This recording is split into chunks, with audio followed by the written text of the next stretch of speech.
Okay, so Stalker does not want upload 416. It's uploaded 1 hour ago, but only 1% is uploaded. Okay, already 1 hour ago it's been uploaded, but here it says 1%, and here it's not uploading. Okay, so, and here it says this web page was reloaded because it was using significant energy. It doesn't end. It's using significant energy. Okay, doesn't end. Why is it using significant energy but only 1% uploaded? So I'm gonna go here, upload, and where's number 416?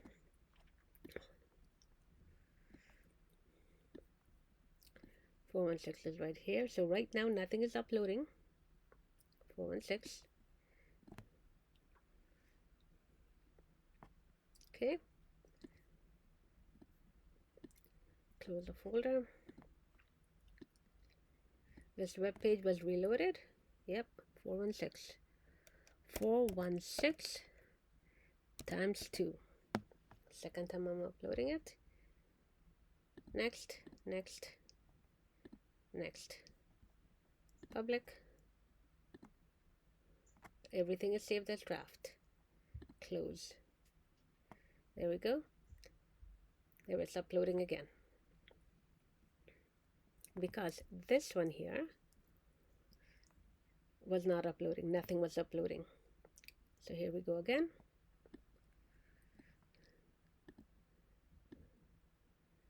And 416 is already uploaded 52 seconds ago. Immediate upload. Already uploaded. Okay. And there, this is what uploading looks like. Right there.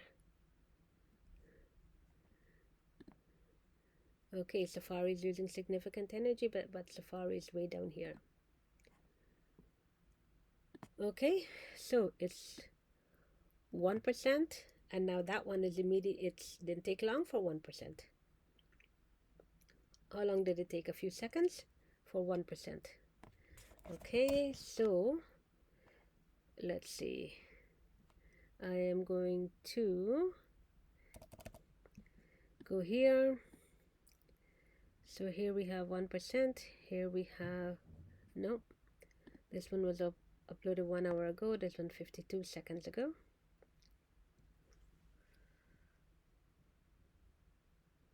Let's see what's happening over here.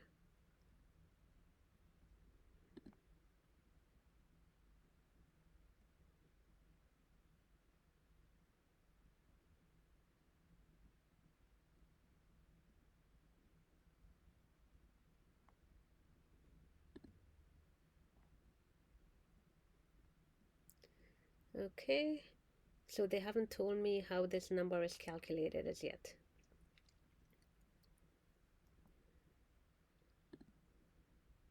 Notification 1 from who? I don't know. All apps, pickups.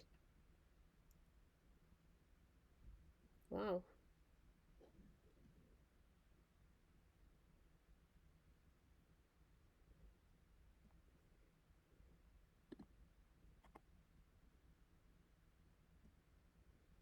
Activity monitor 7 minutes. That's not true.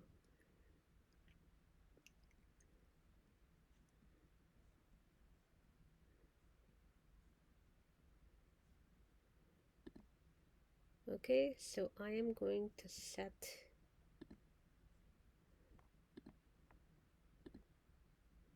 screensaver 1 hour, and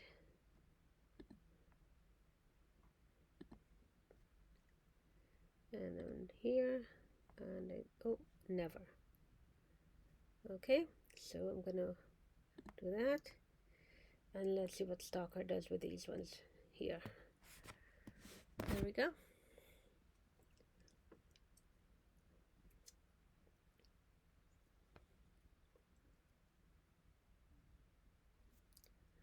And what I'm going to do is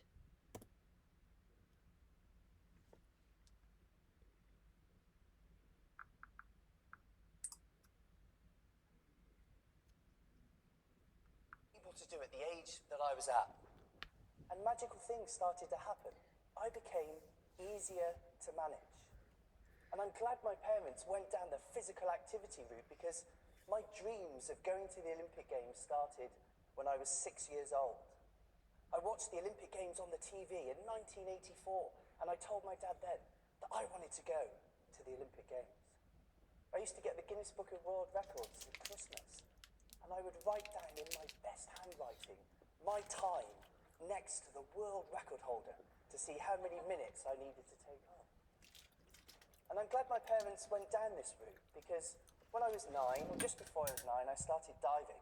And that was one of the many sports that I tried, but actually, within a short space of time, it was clear to me that diving was the sport for me. Ultimately, I followed my Olympic dreams in the sport of diving, competing at 3 Olympic Games and even winning an Olympic medal in 2004. And none of that would have been possible if my mum and dad hadn't chosen physical movement as my medicine. So it's widely known the negative effects of inactivity on someone's physical health and the associated risk of disease. But what's really concerning me is the link between inactivity and someone's mental health. Now, can I just check with you here today in London, just by a show of hands, how many of you know someone close to you who has suffered or is suffering with, in some way, their mental health? Just give me a quick indication. Wow. Pretty much every hand went up. This is a huge issue today. You know, in a recent index of over 300 diseases, mental health problems were the largest cause of the overall disease burden worldwide. Here in the UK, a 2016 official survey showed that nearly 20% of those 16 and over are suffering with symptoms of either depression and or anxiety. And there's a huge percentage of the population who don't necessarily have a diagnosable mental health problem, but who are suffering with their mental health.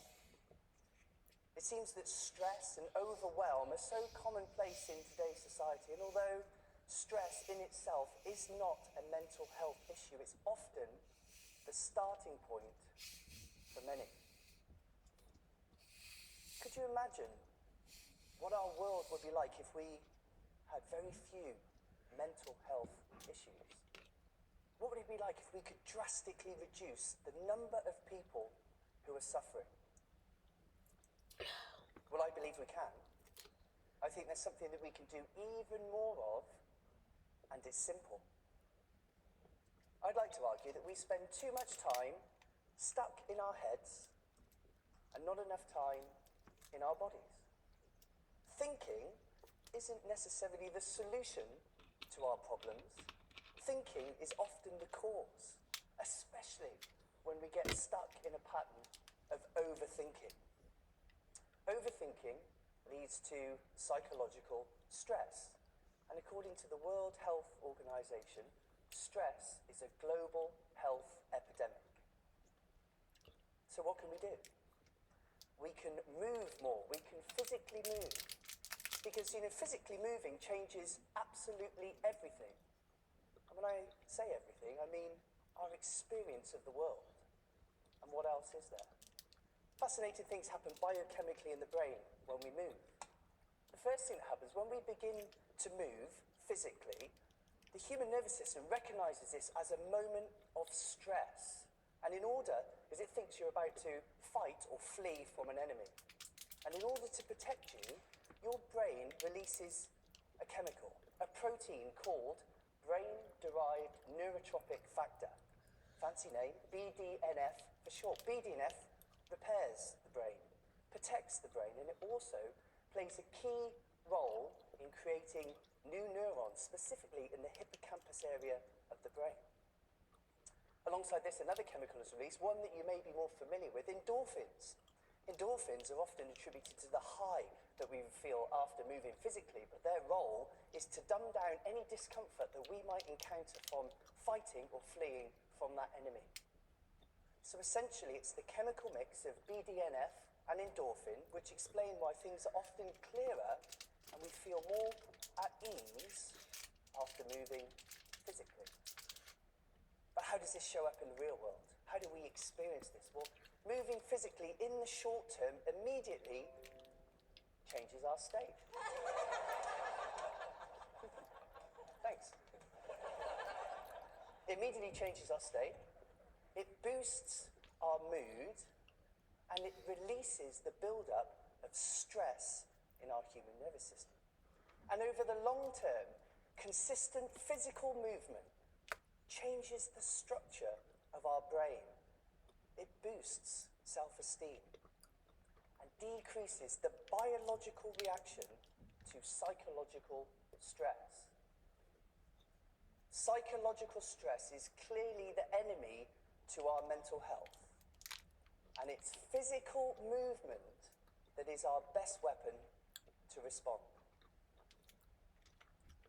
This isn't new. Cicero, who was around over 2,000 years ago, arguably one of Rome's greatest orators, said this: "It is exercise alone that supports the spirits and keeps the mind in vigour." And he was right. And it seems more applicable now than ever. There's a whole body of research showing that movement is an effective intervention on more serious mental health issues. In 2013, there was a study into depression that showed that meditative movement, in this case it was yoga, qigong and tai chi, were effective in reducing symptoms of depression in all participants in that particular study. A few years later, a separate study showed that regular yoga practice as an intervention, and it must be regular, was effective in reducing the symptom severity of post-traumatic stress disorder, PTSD, even in some cases, so much so that PTSD diagnosis was no longer valid. A different type of movement intervention was used to combat anxiety disorders. It was shown that aerobic exercise actually was a fantastic intervention into those who are suffering. Those with anxiety, when they experience a physiological change that they are fearful of, for example, an increased heart rate, when it's through aerobic exercise, it helped make the fight-flight response, their stress system, less reactive, and therefore building a resilience and a tolerance to such symptoms, resulting in infrequent, less frequent, and less intense anxiety episodes. And finally, Fritz and O'Connor in 2016 showed that 20-minute bouts of medium-intensity exercise successfully reduced symptoms of those with attention deficit hyperactivity disorder, ADHD. And that's certainly reflective of how movement was used as an intervention when I was younger. So what would happen if we reclaimed our mental health by moving more? Well, there's two actions that you can all take. The first one is when you find yourself in a context where you're stressed, whatever that is. Maybe you're hunched over the laptop. Maybe it's a completely different context. When you're stressed, you're poisoning your body. There's chemical changes taking place. Cortisol is going through the roof. Adrenaline's going through the roof. And if you don't change that, then you're poisoning your body. The thing that you do is get up and go for a walk, if that is available to you. If you're physically not capable of that, even just changing your posture and the rhythm of your breath is enough to change the chemicals in the brain and move you from stress more towards wellness. The most important thing here is we disrupt this constant pattern. We disrupt the buildup of stress and do this as often as you can. And the second long-term solution is a challenge. I challenge you to find your movement, your physical movement, sport, activity. It doesn't matter what it is, but there's something very important at play here. And I learnt this the hard way. So clearly, diving was my movement. And you'd think that someone like me who used to train for 7 hours a day, 6 days a week, would be one of the most mentally well people around because of all of that movement. But that wasn't the case in my experience. In the Olympic Games in Sydney in 2000, I ended up 4th. and I knew that he couldn't get any closer to my dreams. That next year, things started to go south. I had a reconstructive shoulder surgery on my right shoulder. I had 7 months of painstaking rehabilitation, and I made it back to fitness only to have to go under the knife once again for a second shoulder reconstruction on this same shoulder, and then I fell into a ditch. For the next 8 months, life wasn't fair. I fell into a depression. I was training and training and training, obsessing on all of the detail, knowing exactly what I needed to do, and I was stuck because something was missing. I hit rock bottom. I'm stood on the poolside, away from the crowds, with tears rolling down my face, my shoulders are hunched, and I've given up, because I've tried everything. And as often the way, there's a point where it turns around. And it was my mentor that came up to me at that time, and he gently put his hand on my shoulder, and he asked me a question. He said, Leon, remind me, why do you do this sport? Because I enjoy it. He said, well, why haven't I seen you smile for the past 8 months? And that was it. The reason I chose the sport in the first place over all of the sports I went into when I was young is because I enjoyed it. And because of the stress and the pressure that I was putting myself in, I was stuck in that negative spiral. I made one change when I went back to training the very next day. I put a smile on my face, and it was like that. It was a forced smile to start with, but that negative spiral very quickly started to go the other way. I found the joy in the movement once again. Every single training session, every single dive, every single weight I lifted, I found that didn't make it easy, but I found the joy in it. And that negative spiral went the other way, and I was back on track after my Olympic dreams. So my challenge to you, this isn't exercise for exercise's sake. This isn't forcing yourself to go to the gym. This isn't movement for movement's sake. This is find your movement, the movement that fills you with joy. So I challenge you to be creative, walk, run, swim, dive, play tennis, kick a football, even head off to one of those early morning sober raves. That's actually a thing, you should try them. Whatever you need to do, but the magic ingredient here is enjoyment. So what would happen if we moved more? And what is possible for movement as an intervention? Well, a number of years ago, I was asked to work with a young man as an executive coach.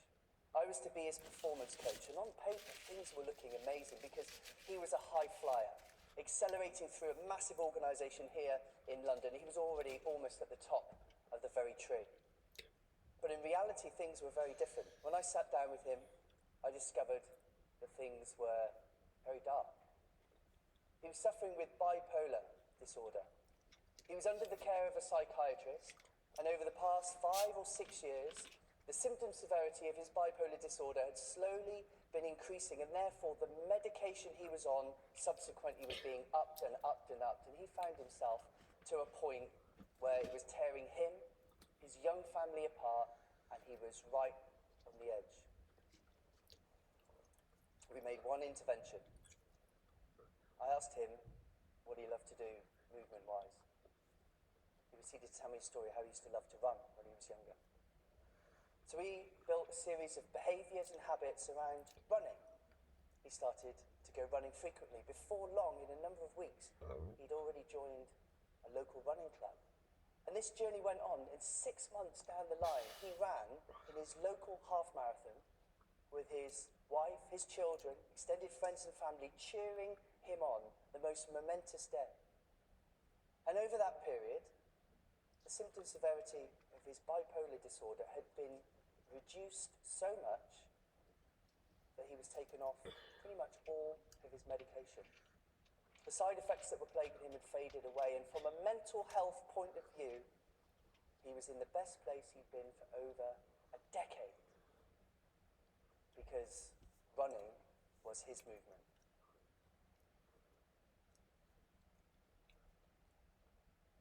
So there's a beautiful quote that I'm going to leave you with from Thomas Jefferson, who said this: "Exercise and application produce order to our affairs, health of body, cheerfulness of mind, and those make us precious to our friends." So in this world of stress, overwhelm, and overthinking, we need to get out of our heads and back into our bodies. We need to physically move more, because if we don't, the children of this world will continue to model our behaviours of stress and inactivity, and this mental health unwellness will continue to rise. So here today, let's start a movement for movement. I challenge you to reclaim your mental health by finding your movement, the movement that fills you with joy, and do it as often as you can. Thank you.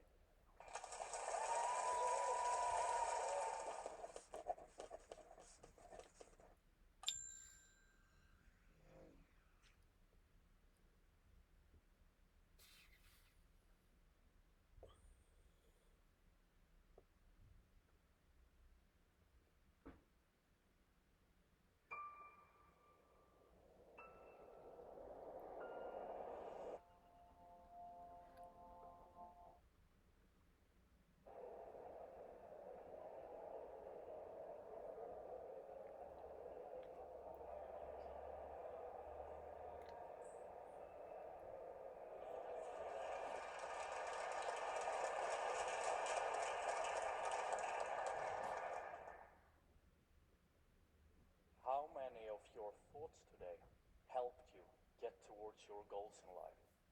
And how many of them hindered you? Are you in control of what you think? As I first learned the answer to these questions, I was shocked. I was staying at the Buddhist monastery Suan Mok in the forests of southern Thailand 4 years ago.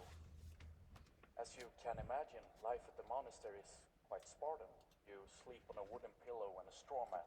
You wake up at 4:30, meditate for 10 hours every day, eat nothing but rice and vegetables, and shower with a bucket. One specific morning meditation session, I had a breakthrough moment. It suddenly struck me just how little influence I had over the content of my mind. I look back on my life ever since I was a child, and I could clearly see that my mind had always been constantly wandering, distracted, unable to think. And the reason why? Well, because I've lived the way I have, like any modern person, overstimulated. It was my lifestyle that had produced this unsettled mind of mine, which had now become nearly impossible to control. For 20 years, I had been unable to recognize this phenomena within myself, simply because my mind had never been provided enough space to observe its own function. There is a Swedish ex-monk named Björn Lindeblad, who lived as a Buddhist monk for 18 years before returning back home to ordinary life just a few years ago.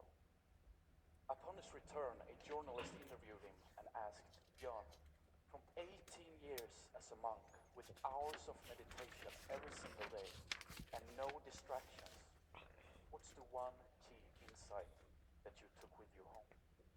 His answer? I no longer believe in everything I think. Sounds so mundane, and yet it's not. And this, my friends, is why I'm here today. To introduce the radical concept that you are free to choose your own thoughts and thereby become an architect, free to construct your own life by design. For some of you, this idea might be familiar. It lies at the core of most meditation techniques. Or perhaps it's a completely new one, having yet to enter your mind. Or maybe, just maybe, you are now feeling that this is becoming a bit unscientific, and you're silently wondering how an overdressed hippie got to the TED stage. Well, regardless of your current standpoint, I humbly ask you to suspend any disbelief or belief. Whether you are a corporate CEO or a surfer, I invite you to enter an open state of mind for the next 13 minutes. Now, we find ourselves in a world where for the first time in history, more people die from eating too much than eating too little. More people commit suicide every year than are killed by war, criminals, and terrorists combined. I wish to show you some data on our current health profile as a species. this graph shows that as for today, 75% of the US population are overweight. For Sweden, that number is almost 60%. This one shows the 10-year increase in amphetamine-based medication being prescribed to children under the age of 17 for being labeled with attention deficit disorders. And this one shows that as for today, nearly 1/10 of the Swedish population are now being prescribed antidepressants. For US, that number is even higher. Now, these are some quite alarming data. However, it could have been my personal data just a few years ago, as I have experienced many of these states myself. It started 10 years ago now, and in a horrific series of events, my mother hastily died in an accident, which was unforeseen and left me in chaos. I was 14 at the time. A few years after that, I had developed addictions. I had become addicted to cannabis, to sugar, to tobacco, to video games. For some years, I lived a life where I was constantly distracting myself from the pain of the fact that the woman of my life had left me forever. In our culture, we are raised from the very beginning of our lives to crave stimulants. And the world we live in is an obvious reflection of this. And I'm not only talking about drugs, but think of anything we do. Watching movies, watching sport events, eating cream cheese, listening to music, watching pornographics, going shopping. The list is endless, and all of these are consumer commodities. They are produced as a response to human need. We have lost control of how we use stimulants, and have ultimately let them gain control over us and how we think. This was to the highest degree true for me and my past behavior. And whether you are a tech billionaire, a Buddhist monk, a military officer, or a high school teacher, you are, to some degree, being unwillingly dictated by your own thoughts, but also free to change that. The American psychologist and philosopher William James said that thoughts become perception, perception becomes reality. Alter your thoughts, alter your reality. The world in which we live in, its quality, its character, is nothing but a reflection of our own minds. And the only way to influence in which world you want to live in, or in which world you want your children to live in, is to learn how to influence your mind. I wish to share with you today what I have developed as the two most important methods on how to stop thoughts from controlling you and ultimately take charge of your mind and thereby reality. It's the realization that made me process the trauma of the death of my mother, the key insight from 18 years as a monk by Björn Lindeblad, and the core idea from William James's statement. Method number 1, practice meditation. Developing a habit of doing this for just 15 minutes at a time, 4 days a week, can change your life. In many ways, it did for me. By definition, it's the art of developing mindfulness. It's practiced by consciously directing and maintaining your attention on an unstimulating object, such as the breathing, and doing this for lengths of time. This practice produces a more calm mind, less prone to overreaction, more rational and higher performing. But the ultimate goal of meditation is to start objectively observe the mind. Let me give you a visual example of what I mean. Imagine yourself a web made up of thoughts. Every thread a possible thought path leading to different places. After some meditation training, one is able to identify thought patterns, see where they will lead, and choose to take another one. And this is what happened to me at the monastery. As I started to see which one of my thought paths led me to anxiety, and had done so for so many years, I was actually able to direct my thoughts towards something constructive instead. And this means that as you gradually learn the structure of your own web of thoughts, You become able to actively predict which thought will lead to which emotional state, which will make you able to actively choose states such as calmness, serenity, and high focus over stress, anxiety, and anger. In theory, quite clear, but again, it can only happen as the mind is provided enough space and silence without being constantly stimulated. Method number 2, restrain your mental and physical input. The saying that you are what you eat certainly applies to food.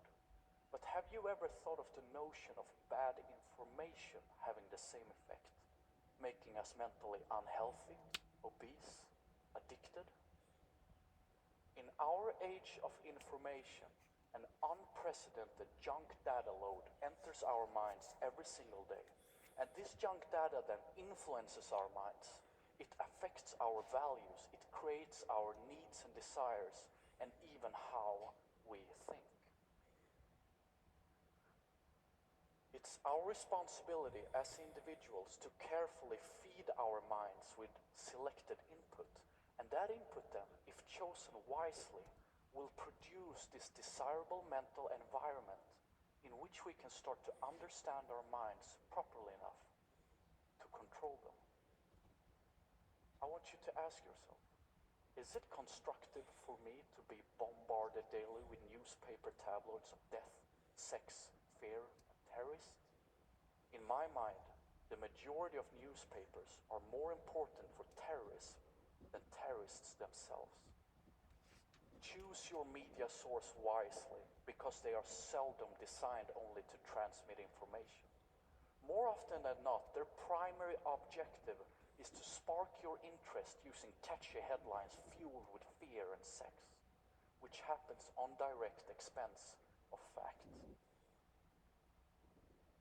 Social media, such a brilliant tool when used right, and so catastrophic when abused.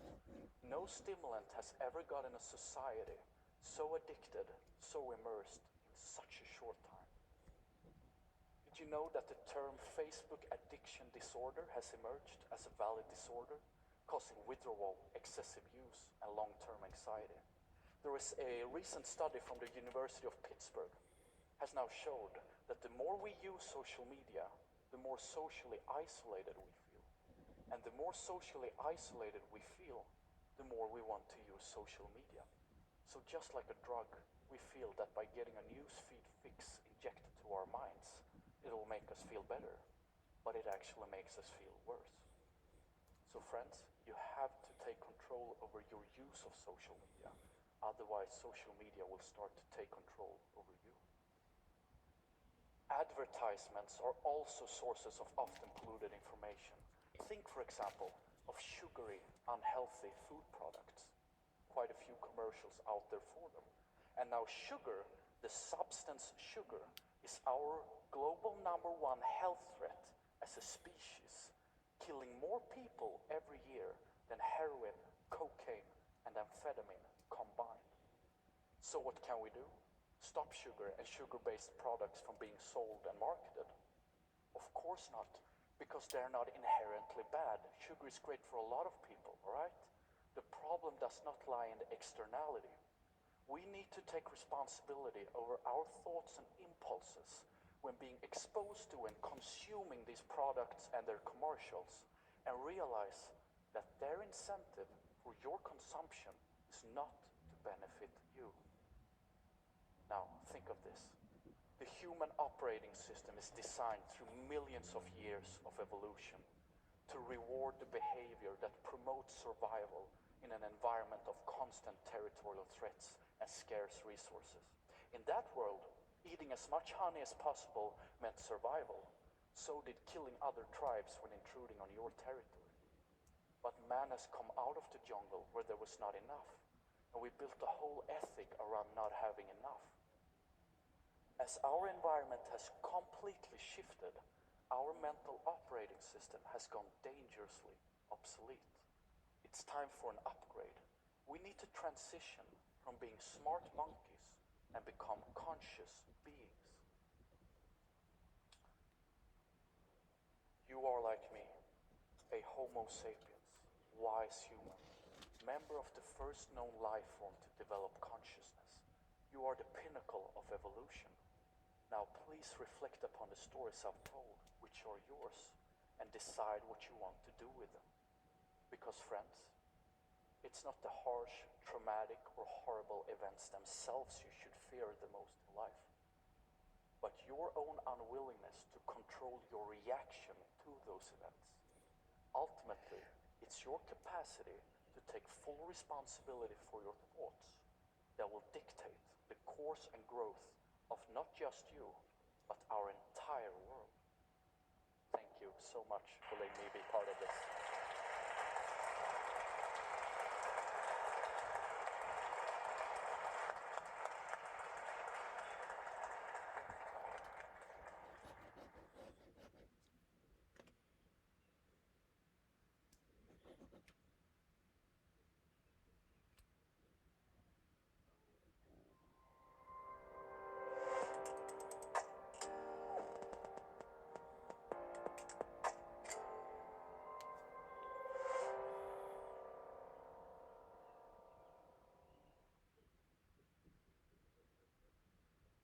Thank you. Why is it that intelligent people procrastinate? Why is it that people that are so self-motivated often self-sabotage? And why is it that no matter how many new business opportunities we get or new skills we try to learn, many of us just are simply finding different ways of earning the same amount of money or achieving the same kind of level of success, as if there was kind of a glass ceiling above our head that we were trying to break through but didn't know how? Now, one thing we do know is it's not down to lack of resources or opportunity. We live in a time in history where there are more resources and opportunity than ever before. In fact, there's many people that have access to resources and opportunity that really never get the bat off the shoulder and take a swing at life. And the results are mediocre or disappointing. And then there's other people, those who have access to virtually no resources or no opportunity, and against all of the odds went out and created magic for the rest of us to go, wow, and stand in awe of. People like Colonel Sanders, who retired broke at 65 before starting KFC. Obviously Oprah, people like Helen Keller. Or even Albert Einstein, who dropped out of school at 15 and then failed the entrance exam for the Zurich Polytechnic. No. You see, if you want a masterclass in taking away the excuse that resources and opportunity are the reason why you're not successful, go study any of the lives of the people on screen. But you see, as human beings, our nervous system is hardwired for comfort, whereas the essence of what makes us, some would say our soul, is hardwired for growth. And it's managing that dynamic tension between how good a comfort zone feels and the innate calling of our potential that lies outside of that causes the frustration for most people and keeps them on that hamster wheel of mediocrity. So how do we unravel that? Well, let's look at the human brain. See, what separates us from almost all of the animal kingdom, the crowning achievement of human biology, is the front part of the brain, what's known as the neocortex or the frontal lobe. And that neocortex operates at a brain wavelength of alpha or beta. And one of the challenges is that that doesn't get turned on until we're about 7 years old. See, kids operate in delta and theta, which is why babies sleep so much, and why kids live in that magical fantasy world where they're operating at theta with no critical thinking. Now, it also means children are very impressionable, and why Aristotle is widely quoted as saying that give me the child for 7 years and I'll give you the man. But what happens when we drill down on that? Why is that important to why we procrastinate or self-sabotage? Well, I'll give you an example. Let's say it's Dad's turn to take little Johnny shopping and the kids. And, Mom's busy that day and he's kind of frustrated. He's got to go out and get the job done. And one thing you need to know about Dad, he's got his own stuff to deal with right now. He's figuring out how to pay the credit card bill that was higher this month than he thought. He's worried about whether the boss is going to be downsizing soon. And he's still reeling from the lack of intimacy that morning caused by a fight that he had with his wife. He's dealing with the stuff as we all do. Now, little Johnny doesn't live in that world. And so when they get to the checkout, as every good retail psychologist knows, they place the products at the eye height of the people you're trying to sell to. And so Johnny sees the toys, and Johnny wants a toy, and he's like, Daddy, can I have a toy? And And Daddy comes out of his mind fog and says, no, you can't have a toy. For a start, he doesn't think he can afford it, but now's just not the time. But as parents will understand, children are prime examples of the ability to be persistent, are they not? And so little Johnny says, Daddy, Daddy, I want a toy. Please, can I have a toy? See, little Johnny doesn't live in a world of credit card debt. And in his frustration on dealing with his stuff and trying to handle the kids and all the other stuff, Daddy snaps out and says, listen, you can't have a toy, you don't deserve it, you're not good enough, you're not behaved enough today. And Daddy thinks that'll just keep him quiet while he goes back to dealing with his big world problems. But what's happening right now is quite significant. You see, little Johnny doesn't hear Dad's frustration. All Johnny hears is that I'm not good enough, I'm not worth it, and I'm undeserving.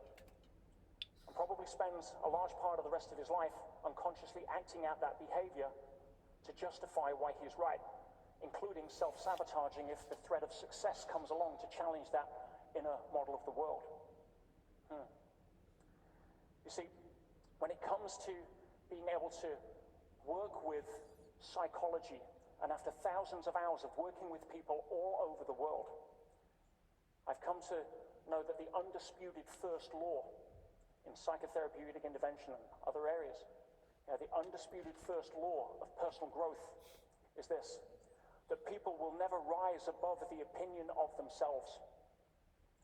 Now, one of the challenges, that opinion is largely formed in our childhood years, sub 7, from the perception of where we think we did or didn't get love from the people we most wanted it from. I usually let people sit with that one for a while. It also mirrors the first law of relationships, which I firmly believe states that no one can ever love us more than we love ourselves. Now, one of the other challenges on that is that we are also creatures of habit. Now, what does that mean? That means that prefrontal cortex, that neocortex, that frontal lobe that serves all of that executive decision-making is prime real estate. In fact, the brain weighs 1/50th of the body weight, but takes up 20% of all of the calories. So when it comes to using that frontal lobe, evolution has some shortcuts. It says, well, clearly you're using intelligence to make the decision, so it should be a good decision. So when you choose the fries instead of the salad, it doesn't care, its job is to adapt. And if you make that decision over and over again, then rather than take up critical thinking, which is meant to serve you intelligently, it hands it over to the midbrain. And it becomes an unconscious behavior or pattern, or what we also call a habit. See, now you order the fries just because it's what you do. You don't even question it. Now that can be very useful when it comes to learning, or not learning how to have to walk every day, but it also sets up some challenges. You see, we suddenly arrive at work on our day off. We don't know why. Or, we suddenly get home and realize, where did the last 2 kilometers or 2 miles of driving go? Wow, how did I avoid all of the crazies? Good old midbrain at work. But the deeper challenge to that, as creatures of habit, is the fact that we're using our conscious brain only a small amount of the time, that critical decision making. The rest of the time, like 95% of the time, is what I call people sleeping awake. In fact, I'll give you an analogy. Why do you imagine that the conscious mind is an ant? Here he is, cute little fella. Ants are industrious, they're hardworking, they're determined, they're going to get the job done. This is your conscious mind. In fact, this particular ant went to a personal development seminar last week. He set his goals, and he's marching north confidently in the direction of his achievements. The problem is, he's marching over the back of an elephant that's heading south. Our unconscious mind, with all of our limiting patterns, limiting beliefs, and all of the other unresolved self-issues that go on there. And we start to see why we self-sabotage. See, how do you get that elephant moving in the right direction? Let me give you another example, another analogy. The mind is like a compass needle. In fact, it can only point in one direction at a time. But when we're operating from our ants, that 5% of the time where we're conscious and using free will, we can grab that compass needle and we can point it anywhere. That's what free will allows us to do. If we're feeling down, we can go choose to watch a comedy or call a friend who can cheer us up. If we're feeling low on energy, we can go put the kettle on and make ourselves a coffee or a drink. But 95% of the time, we're not doing that. And as soon as we let our hand off of that compass needle consciously, it will always drift back to its default magnetic north, which unfortunately for most people is more negative than positive. See? And that leads us to our third challenge. And that is something you may want to really tattoo on the inside of your eyelids. And that is that environment trumps will. What do I mean by that? I mean that our intention will always be beaten by our environment over time. For example, let's say that you're a music fan, but you don't like jazz. That's for the other people. You're kind of a country and western kind of guy or girl. And you listen to country and western in the car going to work, but your car's broken down this week, so your good neighbor around the corner that works at the same place has offered to give you a lift. So you're going to share the 45-minute drive to work and back for the next 5 days. But they listen to jazz. Now, I don't care what you think consciously. Within 3 days, I know what's going to happen. Within 3 days in the car, you're tapping your feet to the beat.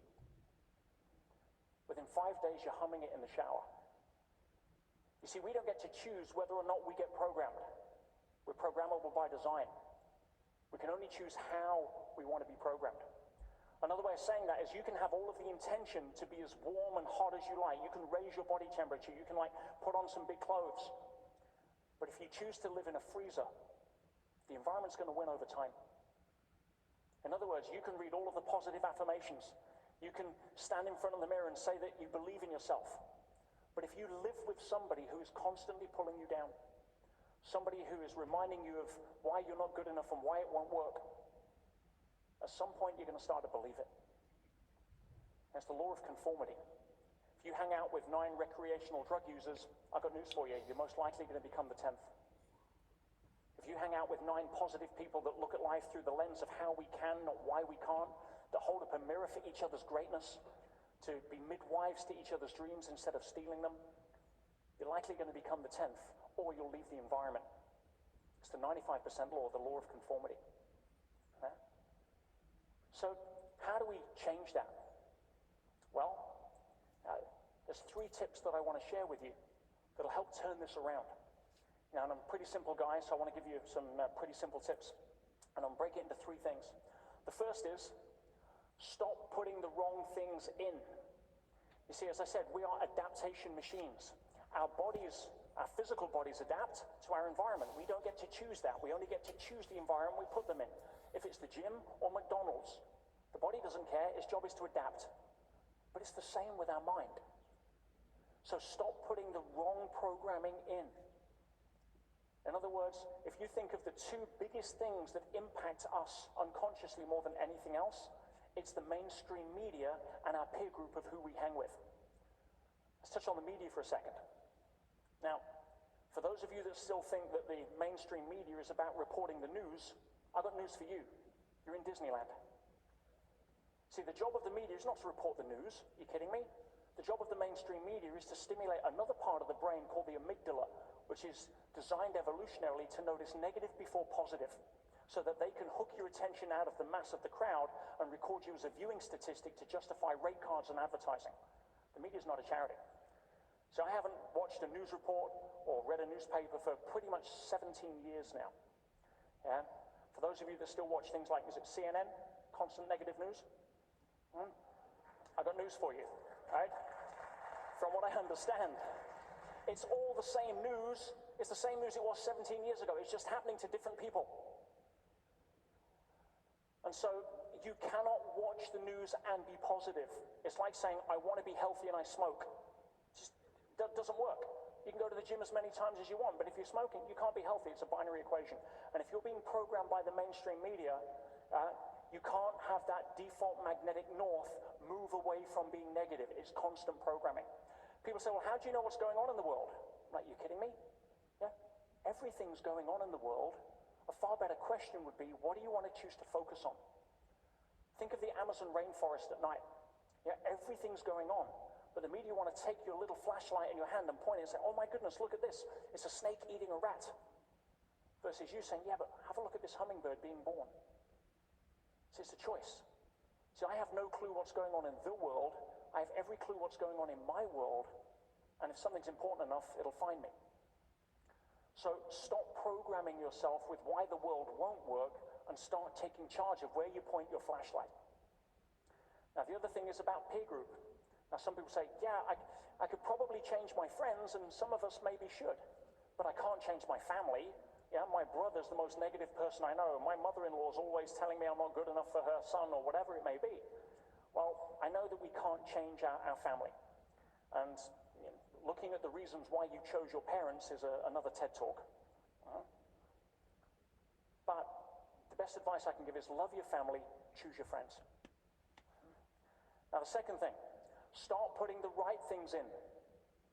Now, we live in a time in society where there's so much great information, whether it's a podcast, whether it's inspirational interviews, whether it's books or the lives of some of the people we looked at earlier. Every single day, or at least every single week, if you want to take your compass needle and start remagnetizing it in a positive direction by exposing yourself to the kind of information that supports your potential and your greatness and where you want to go. Now, there's no excuse for not being able to do that now in a society where it's so available. But if you're not choosing to do that, by default, you're going to be hooked into somebody else's agenda. If you don't start filming as the star of the movie in your life, by default, you're going to end up as a film extra in somebody else's. And then the third point, get the things that shouldn't be in there out. What do I mean by that? Work with a decent mentor or a coach that understands how to navigate the minefield of human behavior.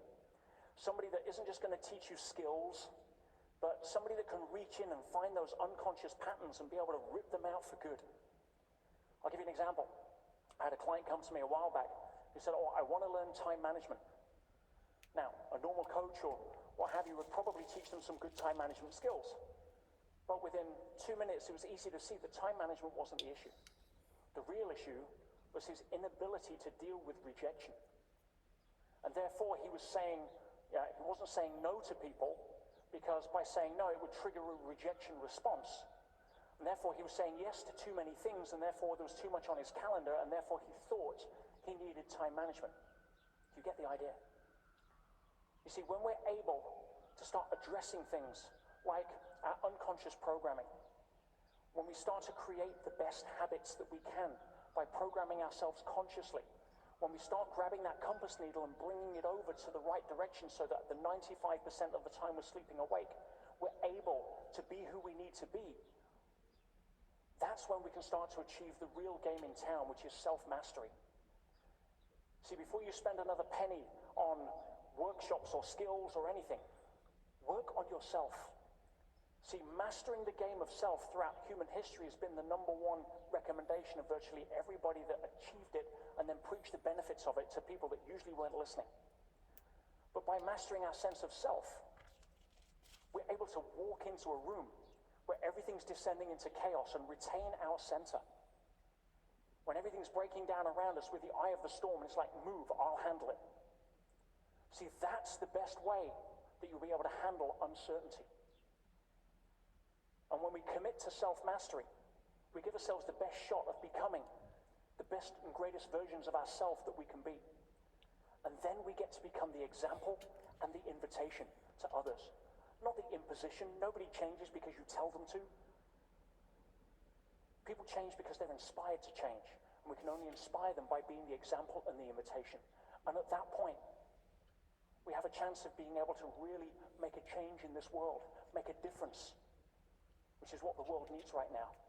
And ultimately, be the embodiment of what Gandhi said, which was to be the change you wish to see in the world. Thank you. God bless.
At 2 p.m.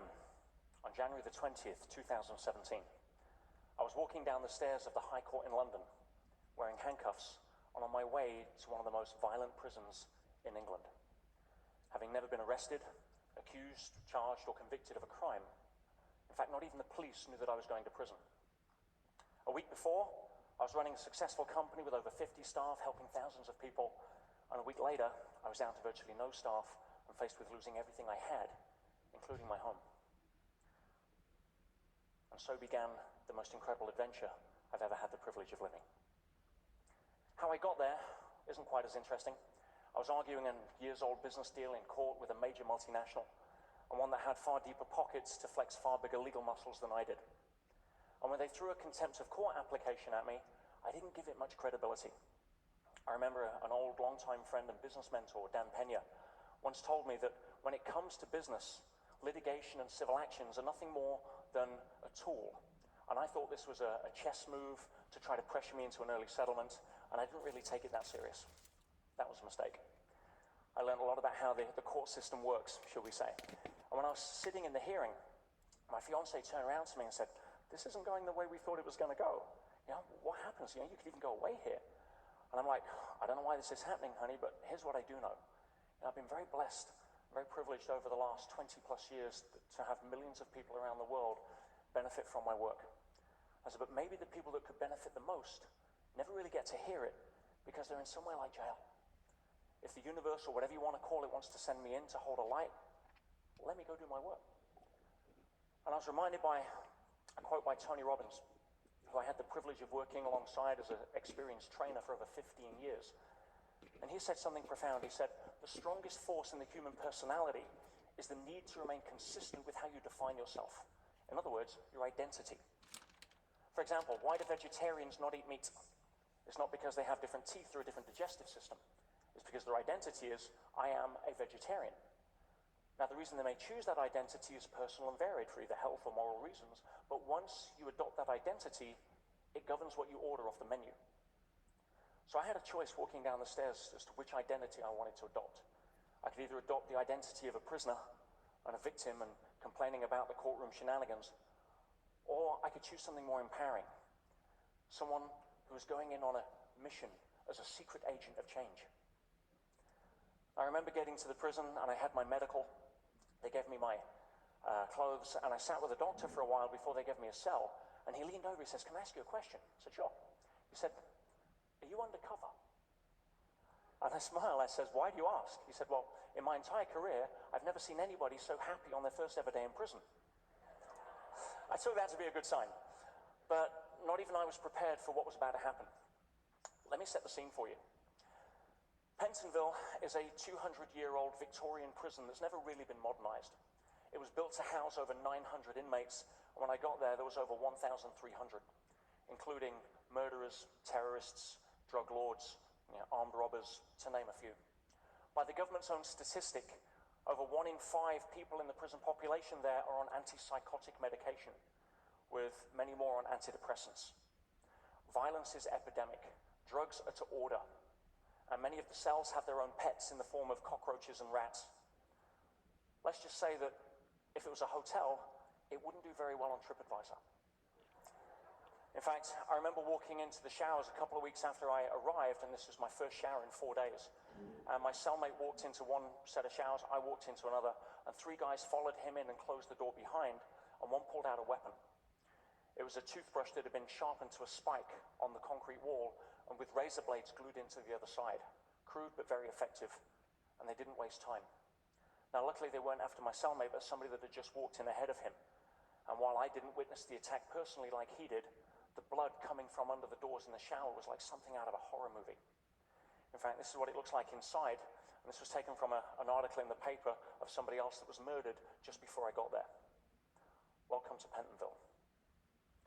Now, I'm also a great believer that one of the greatest days in a human being's life on the journey of emotional maturity is the day that we realize that life is not a comfort-centric experience, but a growth-centric experience.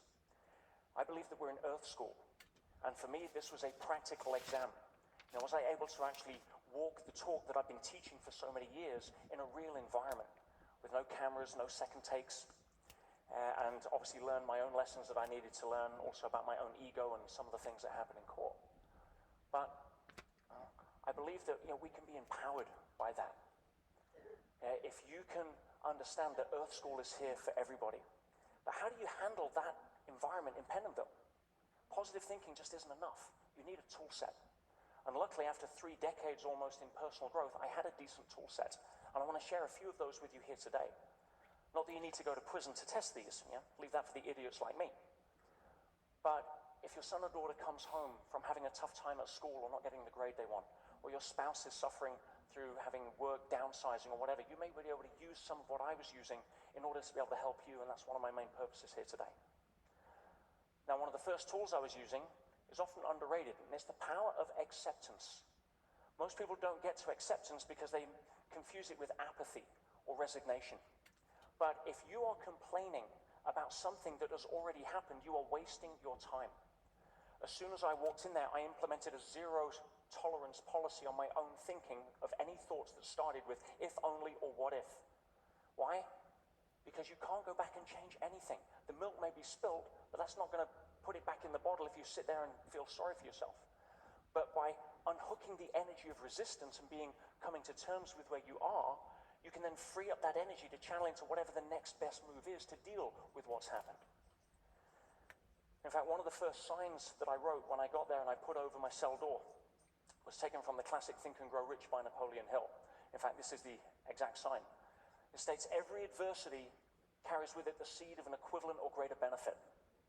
The challenge is for most people is that they're so busy focused on the adversity, they don't water the seed. And I'm a great believer that many of the gifts in life that come to us are wrapped in a thin layer of problems, probably to stop somebody else from stealing our gift. One of the other tools I was using was contrast frames. Now, contrast frames are very powerful, and they essentially derive from the fact that most of what we give meaning to is based upon what we compare it to. For example, if you walk into work on a Monday morning and your boss calls you in and he gives you a surprise 10% pay rise, you walk out feeling pretty good. And then at lunchtime, you're chatting with your coworker who essentially does the same job, and you find out that they got called in and got given a 15% pay rise. Now you're not feeling so good. See, you had nothing before, but now you only have 10%. See, the trick with contrast frames is to always contrast where you are with something that makes you empowered rather than disempowered. Many years ago, I ran a tough race, one of the world's toughest ultramarathons across the Sahara Desert, the Marathon des Sables. And I remember on the day of the double marathon, we were at night preparing to run 84 kilometers the next day. And we're in our little sleeping bags in the middle of the desert. It was freezing cold. The sandstorm was blowing in our face. We'd already ran best part of 100 miles. Every part of our body either was bleeding or was aching. And we could feel the camel spiders and the scorpions crawling over our sleeping bag. Man, what I would have given for a prison bed. I also had lots of books sent in to not only stock the library, which was fairly understocked, but also to be able to help prisoners and give them something that I thought would be able to help. And one of the books, and I had many copies sent in, was the classic Man's Search for Meaning by Viktor Frankl. And I challenged many of the prisoners that were having a tough time, that were open to being helped, to read that book and not cry with tears of gratitude for being somewhere like Pentonville rather than somewhere like Auschwitz. One of the other things that I was doing to make a big difference there was teaching the prisoners the difference between liberty and freedom. You see, all they'd really done was restrict my liberty. As people who have free will, and our decision space had just been made smaller. That was all. I couldn't choose to go to the shops. I couldn't choose to go walk my dogs. I couldn't choose to show up for my wedding that had been planned. But freedom is a state of mind, and nobody can take that away from you. As Gandhi said, nobody can do anything to you emotionally without your permission. Nobody can take your dignity, you can only give it away. I was freer in my little cell than a lot of the prison officers who were coming in that day that hated their job, or were going back to a dysfunctional relationship they didn't have the tools or the courage to fix. I also wrote letters every 2 weeks to my senior students and coaching clients, essentially documenting what was happening and teaching them a lot more of the tools that I was using. And it was part journal, part how-to manual, part you couldn't make it up, but it was real. And I was also very raw. I shared the times that I cried. I shared the times that I doubted myself, if I wondered if I was actually making a difference. And those letters started to have an impact, not just for my coaching clients who read them and started to transform, but I also shared them online. It started to transform the lives of most people who read them. And that started to bolster me. That started to give me conviction that what I was doing, not just in my little private mission inside, but on the outside was also reaching people it could help. And so I decided that from there, I'm going to work harder and double down. And I started working with bigger groups of prisoners. In fact, the secret agent of change job got to be a full-time deal. And whenever they'd let me out of the cell, I'd have a big crowd of prisoners, and I realized I had to leverage my time more. So I wrote a short story, and the story was called Mud or Stars, taken after the old adage that two men sat behind prison bars, one saw mud, the other saw stars. And it was really teaching people that your environment never defines you. It simply gives you the opportunity to define yourself. But I wrote this story out, and I did it in a way that followed a fictional story of a guy coming to prison for the first time, kind of deer in the headlights, all confused and angry and scared. And he happens to be sitting in the waiting room to be processed and sits next to a wise old prisoner that starts giving him advice. And I chose that because a lot of the times if we go to help somebody and we offer unsolicited coaching, or we really want to try and help, but if we get kickback because you don't know me, you don't know my story, or even if they want help, the presupposition is that you need fixing. And then that triggers the fear that we all have, which is the fear that we're not enough. And we put up a defensive wall and discount the advice. So I wrote this in a way that allowed people to be enrolled, because if you sit next to a couple of people that are having a conversation, you're listening in, and it says, oh wow, that's really interesting, what they're saying is actually good. Your defenses are down because it's not about you. Your guard's down, so you're more susceptible to taking on the input. So I had this story I'd written out by hand, but I needed help to get it into the prison, and that's where the universe stepped in again. The next day, I found myself unsupervised in class. Now, this never happens in Pentonville. But the teacher was waiting for a supply teacher that didn't show up, and so she had to go and she locked us in the classroom, which is protocol. Now, I found myself in front of a computer and a printer, and I didn't need an invitation. I started typing up the story out of my pocket, and I hit print 50 copies. And by the time she came back, I smuggled them out of the class under my sweater. And I went to work over the next 2 or 3 days as the mystery mailman, sliding them under cell doors at random, leaving them on desks, pinning them up on notice boards.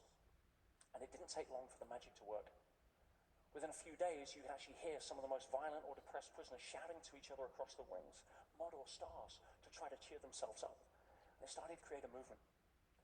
In fact, I was so busy with mud or stars and doing all my other things, I ended up, the long and short is that I managed to get a lot of the people off drugs. I was stopping suicides and really helping work with some of the people that had been let down by the system.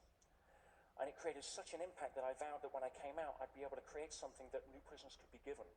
And so I created the New Prisoner Welcome Booklet, because when you are faced with uncertainty, you need something to hang on to.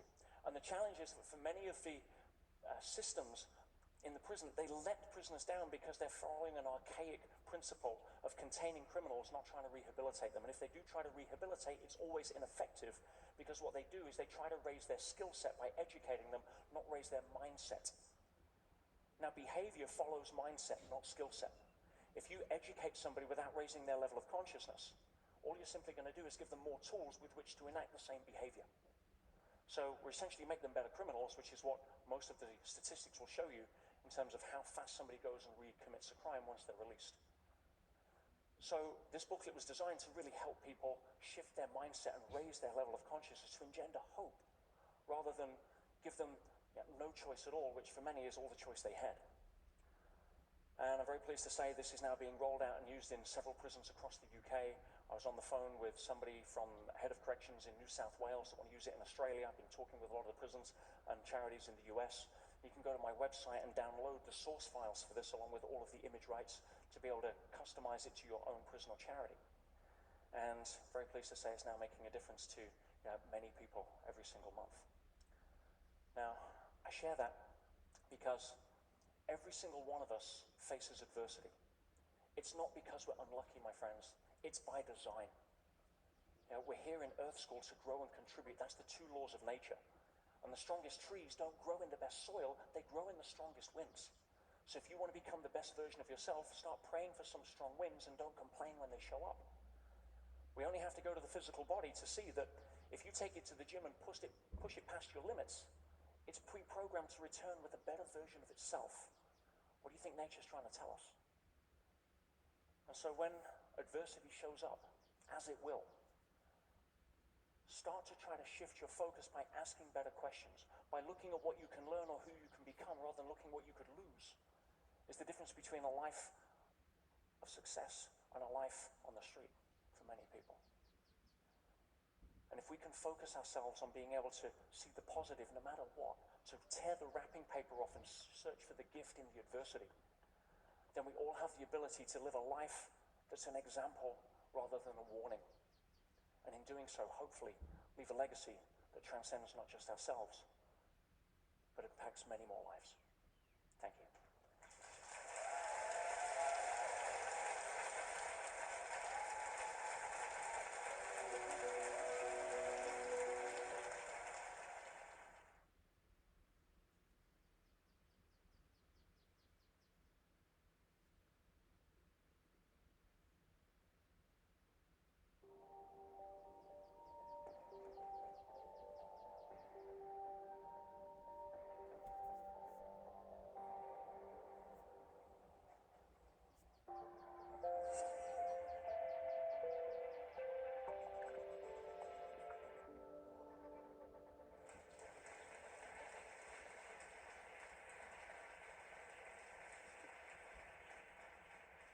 As a keen student of human behavior, I've been fascinated by watching people over the years.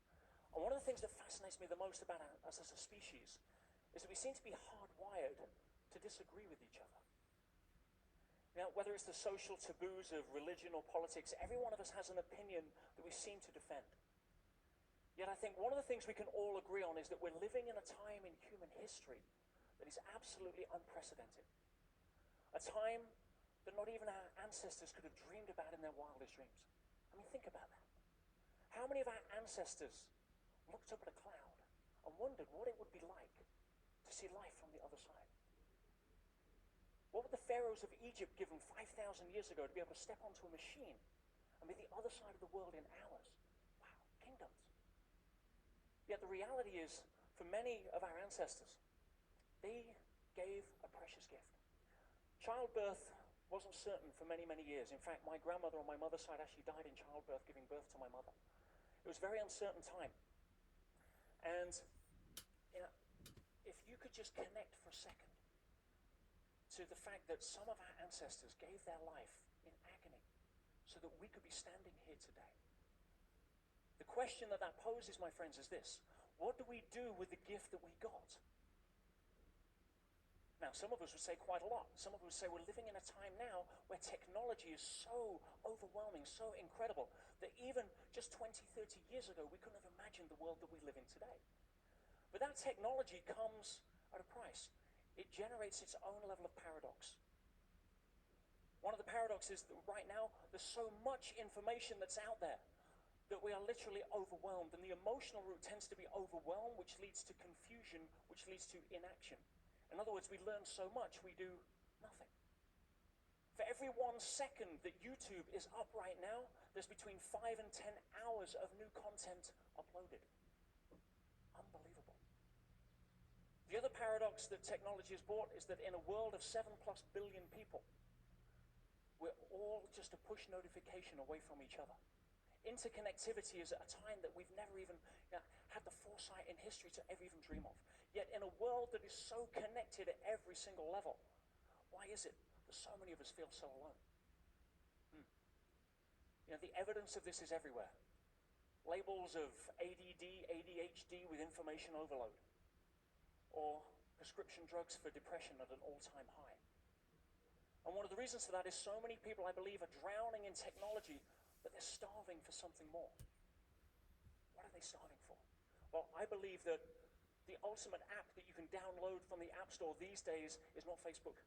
It's not LinkedIn. It's none of the myriad of millions of different apps with billions of downloads. The ultimate app comes down to love. You know? Love, such an old-fashioned notion. Why do so many people have such an aversion to understanding what unconditional love is? Well, I looked at that. And it really comes down to understanding what our first and earliest memory is.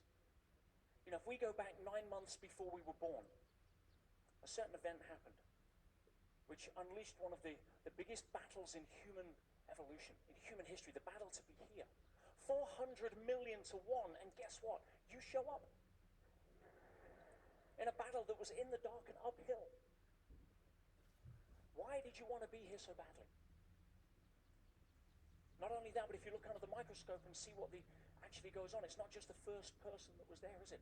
One of them is actually chosen. Yes, my friends, you were chosen to be here. But the challenge is once we're born, we can't do anything wrong. Yeah, we throw up on mum at 2 o'clock in the morning, it's inconvenient, but we still get love. But something happens round about 18 months old where the parents suddenly realize there's a communication issue, and now it's going two ways. And at that moment, a lot of the parents impose their model of the world on how to bring up a child because nobody wants to be a bad parent. But the challenge with that is this, that what we do is we then say if the child behaves in a certain way, we reward that with positive reinforcement, and if they behave in a different way, the perception of the child, regardless of the reality, is that we then withdraw love. And that creates frustration. It creates frustration, but it also creates the perception that love needs to be earned. So by the time we get our earliest memory, at about 3, 4, 5, 6 years old, we've already had almost a lifetime of learning that love is conditional. We have to earn it. We have to behave a certain way in order to be good enough to be worthy of the one thing that we most want. And we then live the rest of our life projecting that into our lives and our relationships and wonder why nobody can figure out how to download what I call the ultimate app of love. And the challenge there is it fosters the illusion of separateness. Why do I say the illusion of separateness? Because there isn't a physicist on the planet right now that wouldn't argue the fact that every single one of us is connected at a much deeper level than we ever give credit for. It's just that we don't have a reference for unconditional love based on the child. I was having a conversation last night at dinner with Dr. Raj, beautiful soul, and there's two people that had never met that came together, and we had a wonderful 1-hour connection where what was touched was the stuff that we're made of. I saw a guy sharing stories and feeling something that you can't feel when your left brain. Technology drives us into our left brain. Why? Because it can be measured. That's why we're taught at school left brain principles. Because if I take a maths test and I score 75%, you can measure that. How do you measure creativity? How do you measure how much you care about somebody? How do you measure love? And last night, there was two people from different backgrounds, different colors, different beliefs, born at different times, both with different life paths, on their own journey, probably die at a different time. The illusion of separateness. Just as if I was to put my hand through a saucer of milk and you were to see the tips of my fingers, the illusion would be that we're separate. Whereas if you take the milk away, we realize we're all connected. Allow me to give you another analogy. If you take the human body, between 50 to 70 trillion cells, give or take, some a few more than others. If you go to the bloodstream and you take 2 blood cells, white blood cell, red blood cell, both different colors, both born at different times, both have different paths in life, different jobs to do, different missions. One delivers oxygen and hemoglobin around the body, the other takes stuff out of the bloodstream and dumps it into the lymph. Both probably going to die at different times. Now, if these 2 blood cells were to meet each other in the bloodstream and would have a conversation, red blood cell goes, "Hi, white blood cell, how you doing?" The white blood cell turns around and says, "Oh my goodness, a talking blood cell." But if they could communicate, would they not have separate senses of identity? Absolutely. Now, the thing is, we don't throw a funeral every time we have a blood cell die. We have a different and a higher level of consciousness and understanding about where it fits into the scheme of things. What if, just as a possibility, just as a question, you and I started to realize that we're just different types of blood cells in the universal body of consciousness? Would that upset you if it was a possibility? The illusion of separateness. And what keeps us from that illusion of separateness is usually we're too focused on ourselves, too focused on trying to defend ourselves to try and get the ultimate out, which is love, which is what we really seek. But we can't do it when we're engaging from our thinking center rather than our feeling center. Everything is connected. Now, how do you move forward in life to be able to live from that place rather than get swamped by the overwhelm? Well, sometimes it takes tragedy, sometimes it takes a significant emotional event. September the 11th, 2001. Many of us remember where we were on that day. Just notice your emotional connection to the date itself. I myself was in Hawaii at the time on a seminar with Tony Robbins. I was part of the leadership team, and we were facilitating a 9-day event called Life Mastery. And what happened at about 2 o'clock in the morning local time, so we woke up to that news. And we realized that we had 2,000 people about to wake up to that news from 80 countries, including Palestine, Israel, Afghanistan, many from the US, and over 100 from New York. Our job was to get the people into the room so that they can understand, try and make sense of what was going on. And Tony would come out and hopefully reframe and deframe some level of meaning so that we could have some level of certainty as to how things were going to continue or not. And while Tony did an amazing job, it was hearing some of the stories that came out of the room that day that was so impactful. One of them I remember clearly. There was a woman who stood up, and she turned around and says, now I know the reason why I'm here. She said, 2 years ago, my fiance was killed in a car crash. But the meaning that I took out of that was that love isn't for me. Never get too close to people in case it's taken away. Said 6 months later, 18 months before, she met a guy and they started dating, but she kept her distance. And it got to a point where he wanted to take the relationship to the next level, but she wasn't comfortable. And she says, I know I want to go to the seminar in Hawaii, and he wasn't really that agreeing, but she says, I want to go anyway. There's a reason why I want to go. She says, I now know the reason I came. She says, last night, I was listening to one of the speakers. One of the speakers was a woman called Kathy Buckley. Beautiful, beautiful woman. Now, Kathy's story is incredible. She has a great message. She was born 50 years ago, hard of hearing, but at the time it was misdiagnosed. And it was misdiagnosed because in those days we just didn't have the ability to look too far ahead like we do today. Too stuck here, not enough here. And so she was put into a special care where she wasn't really given the love that we so crave. As a result of that, she developed poorly, she was introverted, and she couldn't really communicate very well. In her teenage years, she was abused by members of her family. In her 20s, she got cancer. She managed to get over that, and then a little later in life, she was lying on a beach, and a lifeguard ran over her face in a 4x4. And we think we have problems. And Kathy stood up and says, something? I can't rely on life giving me what I think life should owe me, because it doesn't work that way. Life is a mirror, my friends. It'll reflect back what you put into it. You get angry with the mirror, it has no choice but to get angry back. Why? Because outer world follows inner world, not the other way around. And when Kathy finally understood that she'd been complaining at the mirror her whole life, wondering why she wasn't getting what she wanted, she took a stand. She learned how to communicate. She found out she had a gift for making people laugh. She stood in for a friend at a comedy night at a local bar. She won the night. She went to the regional finals. She won that. She went on to produce a book. She got her own show. She turned her life around and really became an example for so many people. But her message was very powerful. Her message was this, that you cannot drive through life looking in the rearview mirror. You're going to crash and miss the scenery. You cannot dance through life with a ball and chain of your past around your leg. It just doesn't work. And this lady in the morning of September the 11th got up and says, when I heard Kathy say that, I knew what she meant. I found my breakthrough.